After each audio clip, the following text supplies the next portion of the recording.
మునగాకు తింటే చాలా మంచిదని మా మమ్మీకి తెలియగానే ఊరికి వెళ్ళినప్పుడు అయితే చాలా మునగాకు అయితే కలెక్ట్ చేసుకుంది. దాంట్లో అయితే ఫ్రెష్ ఆకులను అయితే లైక్ క్లీన్ చేసుకొని ఇలా నీటిలోనే ఆరబెట్టుకుందన్నమాట. సో ఇలా ఒక 2 to 3 డేస్ ఆరబెట్టుకున్న తర్వాత నెక్స్ట్ దాంట్లోకి యాడ్ చేసి చట్నీ పొడి ట్రై చేసింది. చూడండి ఎలా ఉంది. గింజలు ఫ్రై చేసుకోవాలా, మినప్పప్పు వేయించుకోవాలా, శనగబాయలు వేయించుకోవాలా,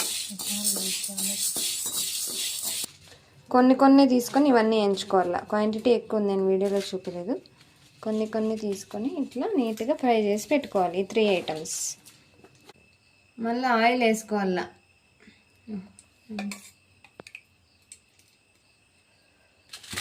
మిరపకాయలు వేసుకోవాలా, బ్యాడిగే మిరపకాయలు.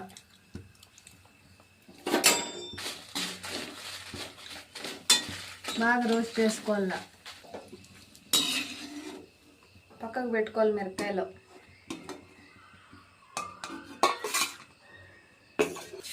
జీలకర్ర వేసుకోవాలి. మళ్ళా తెల్లగడ్డలు వేసుకోవాలా, ఫ్రై చేసుకోవాలా.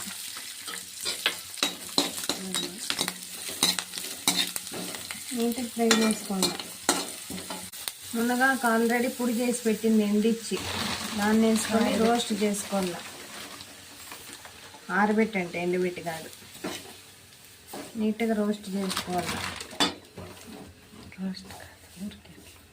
ఓకే, రోస్ట్ కాదంటే ఊరికే అట్లంట. బాగా నీట్గా ఫ్రై చేసుకోవాలి 1 to 2 minutes. మళ్ళీ ఇది కొంతసేపు కాదు, పూర్తిగా చల్లగా అయిపోవాల. చల్లగా అయిపోయిన తర్వాత మిక్సీకి వేసుకోవాలా. అవన్నీ మిక్సీకి వేసుకోవాలి.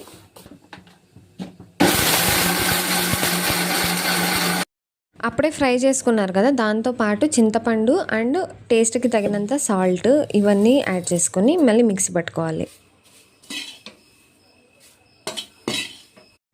అన్నీ మిక్సీ పట్టేసిన తర్వాత ఫైనల్ అవుట్పుట్ అయితే ఇలా వస్తుంది. కెమెరాలో కొంచెం ఎల్లోయిష్గా ఉంది కానీ చాలా గ్రీన్ కలర్లో ఉన్నింది అదైతే. సో ఇది రెడీ అవ్వగానే ఇంట్లో అయితే రైస్ ఉన్నింది. సో కొంచెం గీ వేసుకొని ఆ పొడి వేసుకొని అయితే ట్రై చేసిన టేస్ట్ ఎలా ఉంది అనేసి చాలా సూపర్గా వచ్చిందన్నమాట టేస్ట్ అయితే.